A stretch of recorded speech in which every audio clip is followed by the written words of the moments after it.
शिव मेरी पूजा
परिवार वती हार्दिक स्वागत करिए छीए।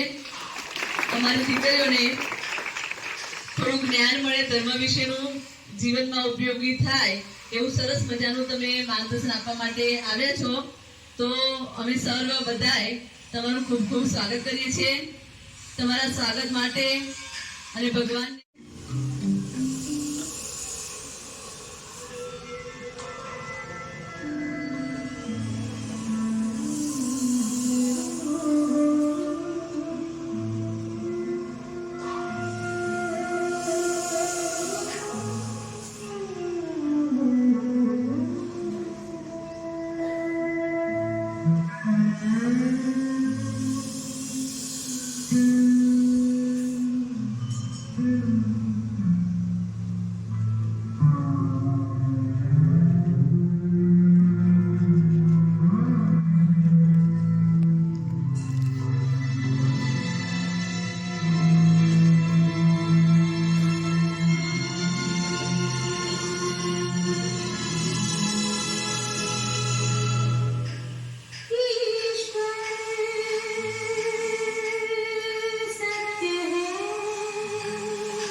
ટ્રુથ, ભગવાન સત્ય છે. તો સત્ય ભગવાન કોણ છે એને આપણે ઓળખતા નથી. આપણી માન્યતા પ્રમાણે અલગ અલગ આપણા ઈષ્ટને આપણે ભગવાન માની બેઠા છે, પિતા માની બેઠા છે. આજ તમારા બધાની પાસે આવવાનું એક જ લક્ષ્ય છે કે તમે બધી દીકરીઓ, હજુ નાની નાની દીકરીઓ છો, આ નાની નાની દીકરીઓને બાપની ઓળખાણ આપવા માટે આવ્યા કે બાપ કોણ છે. શરીરના પિતાને તો તમે બધા જ ઓળખો છો, પણ આત્માના પિતાને ઓળખો છો? મને કહો પરમેશ્વર કેવા હશે ને ક્યાં રહેતા હશે. પરમ ઈશ્વર એટલે શબ્દ કેટલો છે? ઈશ્વર સત્ય હૈ, સત્યમ શિવમ સુંદરમ. તો સત્ય એ જ પરમેશ્વર છે. તો એ પરમેશ્વર કોણ છે? રામ કહો, રહીમ કહો, અલ્લાહ કહો, ગોડ કહો, ઈશ્વર કહો, અંતે ભગવાન બધાનો એક છે. શ્રી રામ જ્યારે લંકાની અંદર પ્રવેશ કરે છે તો પહેલી પૂજા કોની કરે છે? કોની કરે છે? બોલો. શિવજીની કરે છે. રામેશ્વરમ, રામથી પણ કોઈ ઊંચી શક્તિ છે અને કોણ છે? શિવ છે. શ્રી કૃષ્ણએ પૂજા કરી જેની યાદગાર છે ગોપેશ્વરમ. ઈસુ ખ્રિસ્તને પાણી પર પ્રકાશ પ્રકાશ દેખો તો ઈસુ ખ્રિસ્ત કહેવા લાગ્યા ગોડ ઇઝ લાઇટ, ભગવાન પ્રકાશનો ગુંજ છે. ગુરુ નાનકની આગળ આપણે આમ જોઈએ છીએ, ઓમ નિરાકાર અકાલ તત્વ. ભગવાન એક છે, નિરાકાર છે, એને કદાપી કાલ ખાતો નથી. જાપાનની અંદર બૌદ્ધિ ભાઈઓ સ્ટેન્ડ ઉપર શિવલિંગ આકારનો પથ્થર રાખે છે. એ કોની યાદગાર છે? પરમાત્માની યાદગાર છે. મક્કા અને મદીનાની અંદર જનાર મુસ્લિમ ભાઈઓને તમે પૂછો કે કાબાના પવિત્ર પથ્થરનો આકાર કેવો છે, તો લિંગ આકારનો છે. ચાર ધામ દર્શન કરવા માટે જનાર વડીલોને પૂછો કે ત્યાં મુખ્ય સ્થાન કોનું છે? પરમપિતા પરમાત્માનું. આપણા શરીરના બાપ બધાના અલગ અલગ, આત્માના બાપ અને કોણ છે? શિવજી છે. સ્કૂલમાં ભણતા હતા ગાતા હતા, તમેવ માતા જ પિતા તમેવ, તમેવ બંધુ સખા તમેવ. સ્વયં ભગવાન આ ધરા ઉપર અવતરિત થાય છે. ગીતાની અંદર કહ્યું યદા યદાઈ ધર્મસ્ય. સન 1937 ની અંદર ભગવાન આ સૃષ્ટિ પર અવતરિત થઈ ચૂક્યા છે. આ વિશ્વવિદ્યાલયની સ્થાપના કરનાર કોઈ ગુરુ નથી, ગાદીપતિ નથી, સાધુ નથી, સંન્યાસી નથી. સ્વયં ઈશ્વરે સ્થાપન કરેલી આ વિદ્યાલય છે. માટે વિદ્યાલયના બોર્ડની અંદર વાંચશો ને, પ્રજાપિતા બ્રહ્મા કુમારી ઈશ્વરીય વિશ્વવિદ્યાલય. જેમ તમે સ્કૂલમાં ભણો છો એમ અમે પણ સ્કૂલમાં ભણીએ છીએ. તમારા સ્કૂલના 8 વિષય હોય, 9 વિષય હોય, 10 વિષય હોય, એમાં બ્રહ્માકુમારી સ્કૂલના પણ વિષય હોય છે. જે વિષય દ્વારા આત્માને દિવ્ય બનાવે છે. મોટામાં મોટો વિષય આત્માનો તાર પરમાત્માના તાર સાથે જોડે યોગનો વિષય, જેને મેડિટેશન કહે છે, જેને રાજયોગ કહે છે. આજથી તમે બધી દીકરીઓ 5 મિનિટ યોગા કરો અને તમારા મન બુદ્ધિને શું કરો? એકાગ્ર કરો. તમે ભણવાની અંદર બ્રિલિયન્ટ બની જશો. કેમ કે રાજયોગની શક્તિ મનુષ્ય આત્માને એકાગ્ર બનાવે છે. રાજયોગની શક્તિ ઈશ્વરીય તાકાત પ્રાપ્ત કરાવે છે. રાજયોગની શક્તિ આત્માને સુખ શાંતિ અને સમૃદ્ધિથી ભરપૂર કરે છે. રાજયોગની શક્તિ અષ્ટ શક્તિ અને નવનિધિ આપે છે. માટે ભગવાન આ સૃષ્ટિ પર આવ્યા રાજયોગ શીખવાડવા માટે અને ગીતા જ્ઞાન આપવા માટે. એ નિમિત્તે આપણે ઉજવીએ છીએ મહાશિવરાત્રિ. કલયુગ રૂપી રાત્રિ પર આવી સત્યુગ રૂપી દિવસ તરફ લઈ જવા માટે સત્ય ગીતા જ્ઞાન આપે છે. ગીતાનું જ્ઞાન એક ઊંચું જ્ઞાન છે, શ્રેષ્ઠ જ્ઞાન છે. આપણા આદરણીય વડાપ્રધાન નરેન્દ્રભાઈ મોદી હવે કોઈ પણ જગ્યાએ જાય છે ને તો ગિફ્ટની અંદર ગીતા આપે છે. ગાંધી બાપુ પણ શું કરતા હતા? બધાને ગીતા આપતા હતા. કેમ કે ગીતા આપણા ભારતનું સર્વશ્રેષ્ઠ શાસ્ત્ર છે. અને એ ગીતા જ્ઞાન આત્માને દિવ્ય બનાવે, પવિત્ર બનાવે, શ્રેષ્ઠ બનાવે અને ઓજસ્વી બનાવે, યશસ્વી બનાવે.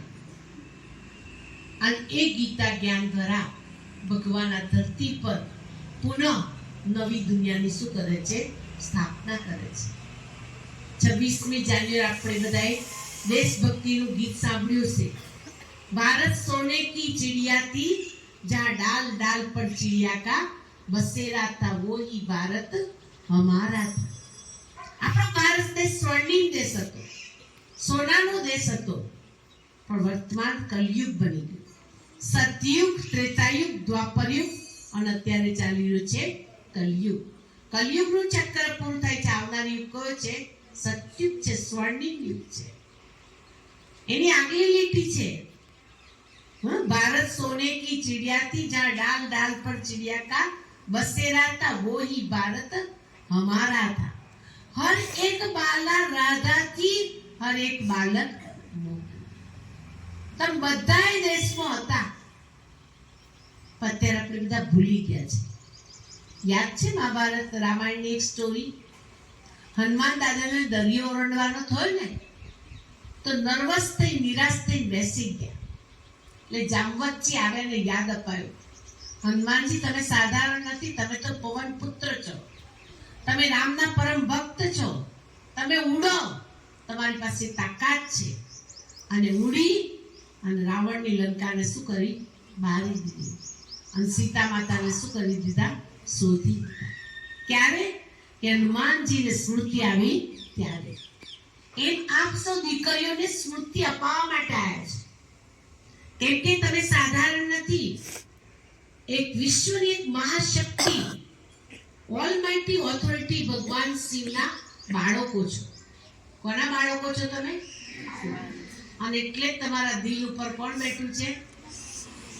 નિશાની કોની છે? શિવ બાબાની નિશાની છે. કેટલી ફાઇન નિશાની છે. ખાલી બહારથી નિશાની છે, પણ અંદરથી તમારા દિલમાં ભગવાન શું કરેલા છે? બેઠેલા છે. અને એટલે જ ભગવાને કહ્યું, જે દિવસે મારા બાળકો મને ઓળખી લેશે અને મને બાપ તરીકે સ્વીકાર કરશે ને તો હું ફૂલ પ્રોપર્ટીનો માલિક બનાવી દઈશ, ફૂલ ખજાનો આપી દઈશ, એને જે જોઈએ એ હું આપી દઈશ. પણ ક્યારે? બાપ તરીકે આપણે પિતાને સ્વીકાર કરીએ ત્યારે. શિવલિંગના રૂપની અંદર બેઠેલા ભગવાન સાક્ષાત એ આપણા બધાના કોણ છે?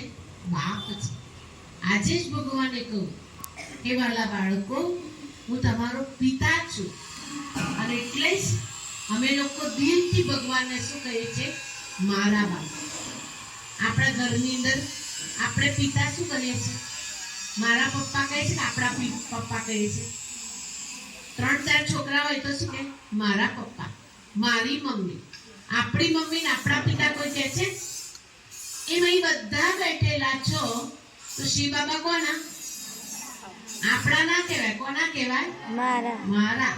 તમારી જોડે તમે બોલશો? શિવ બાબાએ એક વરદાન આપ્યું છે કે જે બાળકો દિલથી કહેશે મેરા બાબા, એની સામે હાજરે હાજર થઈ જઈશ, એને જે જોઈએ આપી દઈશ. પણ ક્યારે? દિલથી કહેશે ત્યારે. દિલ સે કહો मेरा बाबा, દિલ સે કહો मेरा बाबा, દિલ સે કહો मेरा बाबा. જ્યારે પણ તકલીફ પડે ને ત્યારે દિલથી બાબાને શું કરી લેવાના? યાદ કરી લેવાના.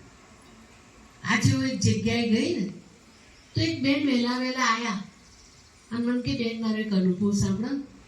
મેં સંભળાવો શું? તો કે બેન મારા ખેતરમાં 2 ભેંસો હતી, 50,000 હજારની 2 ભેંસો. અને રોજ સૂતા પહેલા હું તમારા ક્લાસમાં નહીં આવતી, કે તમારા સત્સંગમાં નહીં આવતી, પણ તમે શીખવાડેલું ને કે મારા બાબા મારા ઘરની ને મારા બાળકોની બધાની શું કરજો?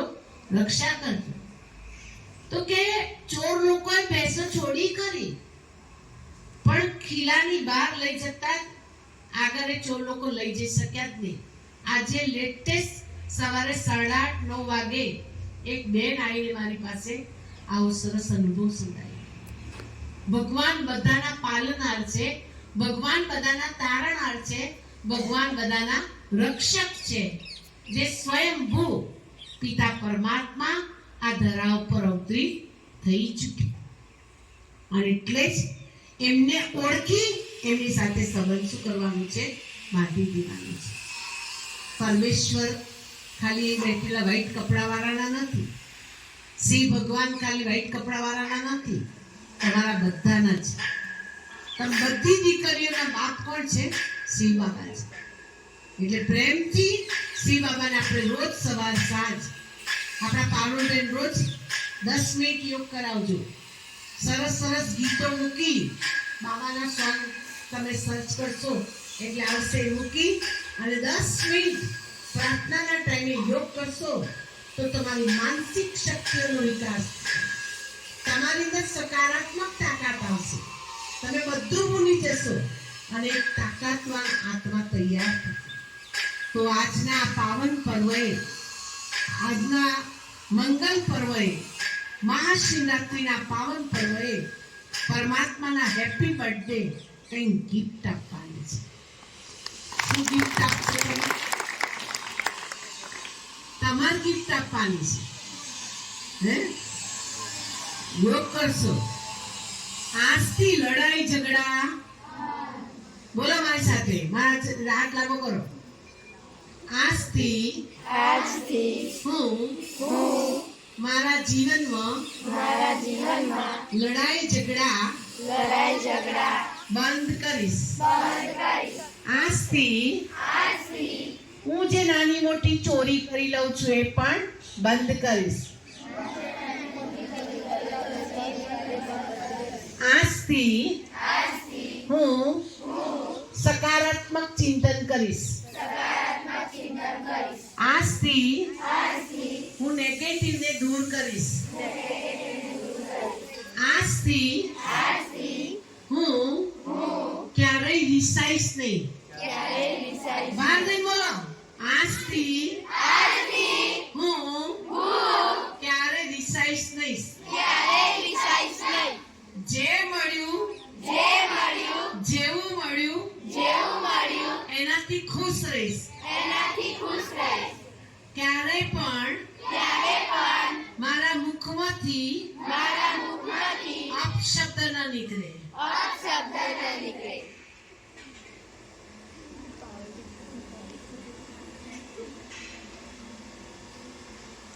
ઓમ શાંતિ. દીદીને મોકલીશું નહીં, તમે પ્રોજેક્ટર પર બતાવજો બેવને. હા, કે અમે શું બોલ્યા છે એ બધું તમારું અંદર રિપીટ થઈ જશે. બરોબર ને? કઈ પ્રશ્ન પૂછવો છે કોઈને? તેજલબેન બે શબ્દ. ઓમ શાંતિ. તમે બધા આજે સાંભળ્યું ને? મજા આવી? હવે જે પ્રતિજ્ઞા કરે છે આપણે એને શું કરવાનું? પાલન કરવાનું. જે પરમાત્માનો આપણે પરિચય સાંભળ્યો અને બેને જે સંભળાયું કે કોઈ પણ પરિસ્થિતિ આવે તો દિલથી શું કહેવાનું? દિલથી શું કહેવાનું? દિલ સે કહો. દિલથી બાબાને યાદ કરે ને તો પરમાત્મા શું કરે છે? આપણને બધી જ મદદ કરે. જે કહેવાય ને આપણે કશું જ ના કરી શકીએ તો આપણે કોને યાદ કરીએ છીએ? ભગવાનને યાદ કરે છે. કેમ કે આપણે કોઈ વ્યક્તિ સાથે મદદ માંગીએ છીએ તો એ કેટલી મદદ કરી શકે છે? ખાલી 2 હાથ દ્વારા. અને જ્યારે પરમાત્મા એ કેટલા હાથથી મદદ કરે છે? 1000 હાથ. કેટલા હાથ છે પરમાત્માને? 1000 હાથ. એટલે આપણે 1000 હાથ વાળા પરમાત્માને શું કરવાના? દિલથી યાદ કરવાના. બરોબર? ઓમ શાંતિ.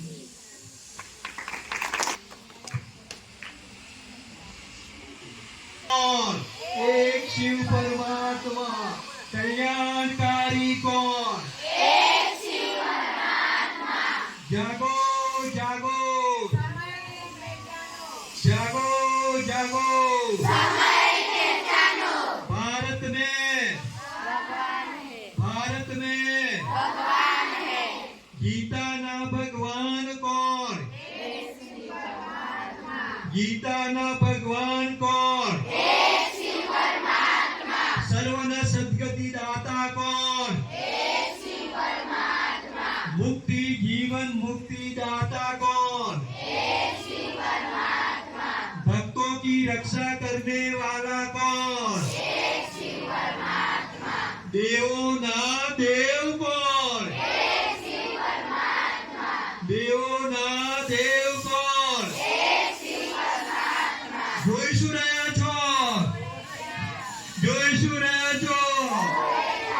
અભી નહીં તો અભી નહીં તો ઓમ શાંતિ શાંતિ શાંતિ. પ્રજાપતિ બ્રહ્મકુમારીમાંથી તેજલબેન, તરુબેન અને ભાઈ નવીનભાઈ પધાર્યા છે. સરસ દીકરીઓને માર્ગદર્શન આપ્યું. જીવનમાં જો ઉતારશો તો કંઈ બીજું ઉતારવાની જરૂર રહેશે નહીં, બરાબર. પછી જે તમે આ હાથ કરી અને ભગવાનને પ્રોમિસ કરી છે તો બધા જ દિલથી એને નિભાવવાનો પ્રયત્ન કરજો, બરાબર. અપશબ્દો બોલીશું નહીં, ઝઘડી કરીશું નહીં, મોટી દીકરીઓ નાની દીકરીઓને મારશે નહીં, નાની દીકરીઓ મોટી દીકરીઓને સામી નહીં થઈ જાય, બરાબર. ને એવા સારા વ્યક્તિ બનીને સંસ્થામાંથી નીકળીશું, સારા ભારતના નાગરિક બનીશું. આટલું સરસ સુંદર આપણને સંસ્કાર આપવા માટે એમનો કિંમતી સમય કાઢીને આપણી વચ્ચે ઉપસ્થિત રહ્યા સર્વનો અમે કેજબી પરિવાર તરફથી હૃદયપૂર્વક આભાર માનીએ છીએ. અને તમારું શીખવાડેલું અમે સાથે પણ અમલ કરીશું અને દીકરીઓને પણ જીવનમાં ઉતારવાના સંપૂર્ણ પ્રયત્નો કરીશું. તમારા સાથ સહકારનો આવો ને આવો લાભ અમને આપતા રહો તેવી શિવ બાબાને પ્રાર્થના કરીશું કે શિવ બાબા તમને અઠવાડિયે અમારા માટે આ રીતે મોકલતા જ રહે. ખૂબ ખૂબ આભાર ફરીથી. શબ્દનું મૂલ્ય એના અર્થ વડે થાય છે. શબ્દનું મૂલ્ય એના અર્થ વડે થાય છે અને માનવીનું મૂલ્ય એના જ્ઞાન અને ચારિત્ર વડે થાય છે, બરાબર. આપણે બ્રહ્માકુમારીમાંથી જે બેનશ્રીઓ આવ્યા છે એમનું વક્તવ્ય સાંભળીને આપણને ખબર પડી ગઈ ને કે એમનું વક્તવ્ય શું છે, એમનું ચારિત્ર શું છે, એમનામાં કેટલું બધું જ્ઞાન ભરેલું છે, બરાબર. ऐसी बानी बोलिए मन का आपा खोल और उनको शीतल करे खुद भी शीतल હોય, બરાબર. એ તો શીતળ છે જ તે, પણ સાથે સાથે આપણને પણ જ્ઞાનરૂપી ધર્મરૂપી શીતળતા આપવા માટે અહીંયા આગળ આવ્યા છે, બરાબર. અમે એવા પ્રકારની માયો છીએ કે એમને માર પણ આપીએ છીએ, સાથે સાથે જ્ઞાન આપીએ છીએ, શિક્ષણ આપીએ છીએ, કામ કરાવીએ છીએ અને ના માને તો માર પણ પડે છે. એટલે અહીંયા રહીને અમે છોકરીઓનું સરસ મજાનું ઘડતર કરી રહ્યા છીએ અને એમના ઘડતરમાં વધારે વિકાસ થાય એ પ્રકારે તમારા જેવા સંતો પણ અહીંયા આગળ ઉપસ્થિત થઈ અને અમારી દીકરીઓના જ્ઞાનમાં વધારો કરી રહ્યા છો. તો અમારી કેજીબી પરિવાર વતી આપ સર્વનો ફરી ખૂબ ખૂબ આભાર માનીએ છીએ. આવો અવારનવાર આવતા રહેજો અને જ્ઞાનરૂપી પાછું અમારી દીકરીઓને આપતા રહેજો. ફરીથી બધાનો ખૂબ ખૂબ આભાર.